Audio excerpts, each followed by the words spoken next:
Hello! It's a Saturday. Walang ganap. Dito lang kami. This is my lunch. Anong name nung noodles na to? Goreng. Goreng. Nasi goreng. And nagdi-debate kami, or hindi naman. We're in a dilemma. Is this kopi ko for the mouth candy, or is it to be melted in the... It's a pasalubong. From Korea. Yeah, because this is how it looks like. Para siyang pills. Ang bango ba niya? Ang bango-bango niya. Caramel.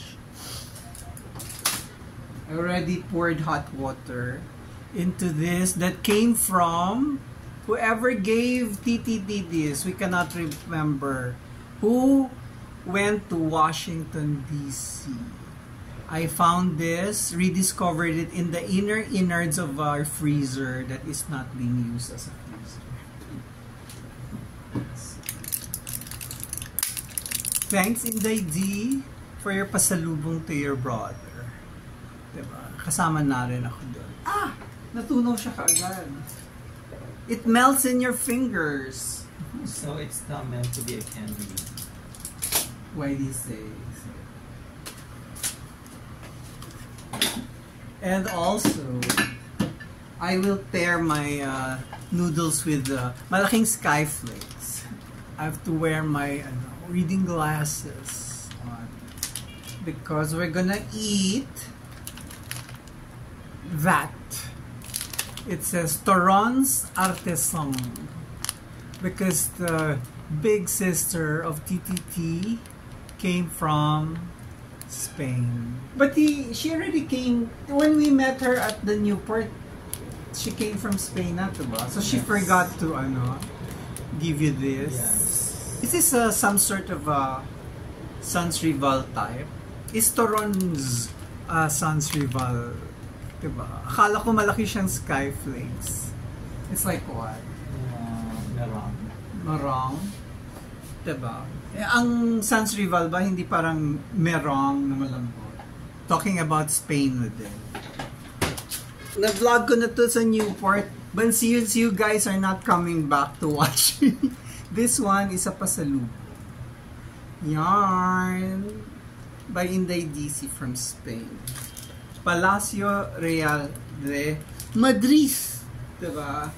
Kahapon nakita sila sa anong restaurant yun?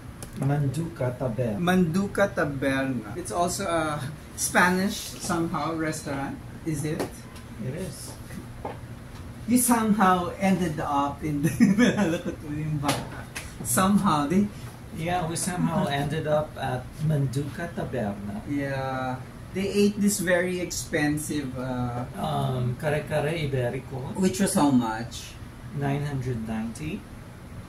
And yesterday we learned that the Iberico 770. the Iberico is It's pig dish. it's a pig that it's a native pig It's from a pork dish. It's a pork dish, but the variety of pig is Endemic to Spain. so is that like baboy na ramo?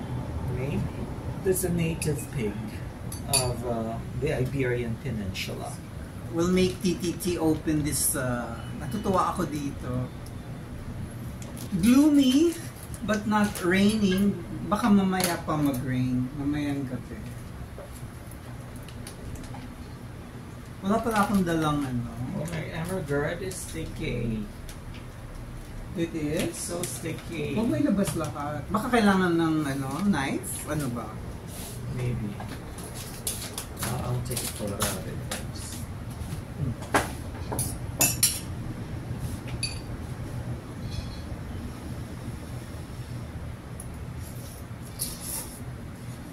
There's a cheesecake inside.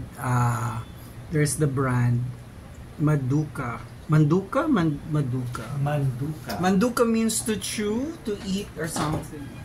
It's where the word mandible comes from. Yeah, ano yung mandibula. Yan. Ito na lang yung natira. Yan. mga leftovers nila. Nakaabot ng Pasay. From Taguig to Pasay. Ay, yung isang in-order mo was yung ox tongue? Oxtail? Ano ba yun? Lengua. Lengua what? Lengua estofado. Ang sarap. So, dapat pala ni-ref natin to. I think so. Because it's partially melted. So, pero matigas naman siya. No, it's matigas. Oh gosh. Baka bumagsak yung ating foldable desk kung dito ko siya ingat. Doon ko sa kitchen gaganinin. So, ito na yung na-cut natin. Tapos, ito lang yung portion. So, the rest, parang hindi naman natin kailangan i-ref. It's like wafer. You're eating it like a wafer na matigas. Mm-hmm.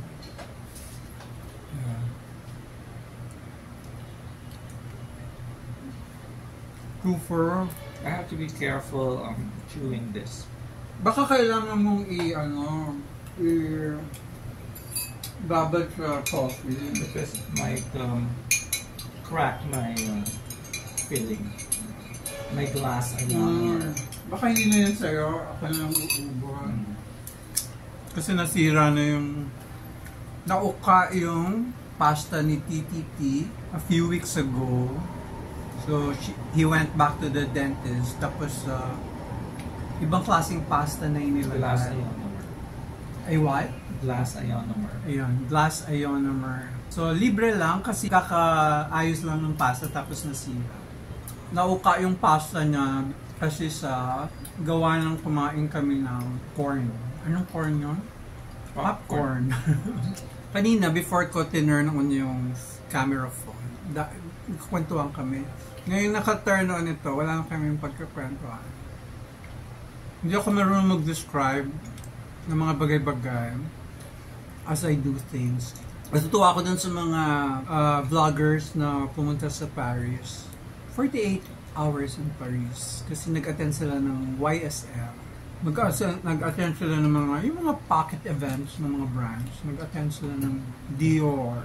Nangingit ako dun sa mga bata, ang galing nila mag-cinematography, galing nila mag-describe, ang galing nila mag-edit. Tapos syempre, it's a sponsored event. Ang ganda ng kanilang place, yung hotel. Unlike like me, kita niyo yung aming kabayo ng planchahan. Kita niyo yung aquarium na walang isda. Hindi pa kami bumibili ng panibagong isda.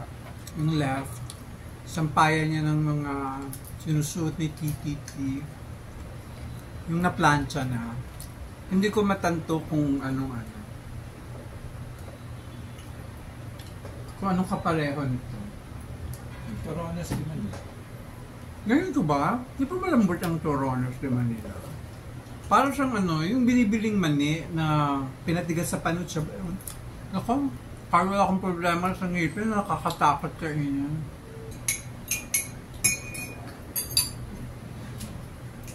Natunaw na yung kape.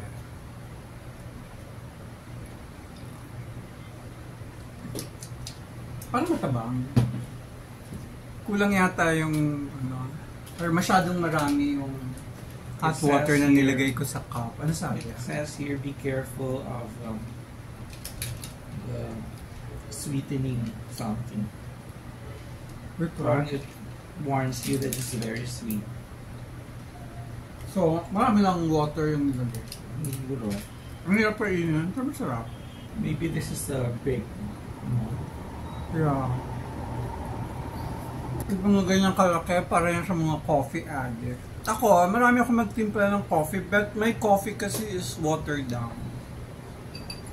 Tapos pag dun sa drip, yung croup, isa o dalawang kutsara lang ng ground beans.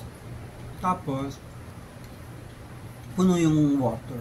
Tapos, magko-coffee kami sa labas. I always say, hindi tayo pareho ng timpla. Tapos nakakita ako one time sa isang event. Ganyan din yung prepare nilang coffee maker. Pero yung lalagyan ng coffee ko saan magdidrip. Ang dami-daming coffee. Sabi ko, okay. So yun lang. Kasi wala akong vlog since nagpunta ako ng Cebu. 1 month na walang vlog. Bye!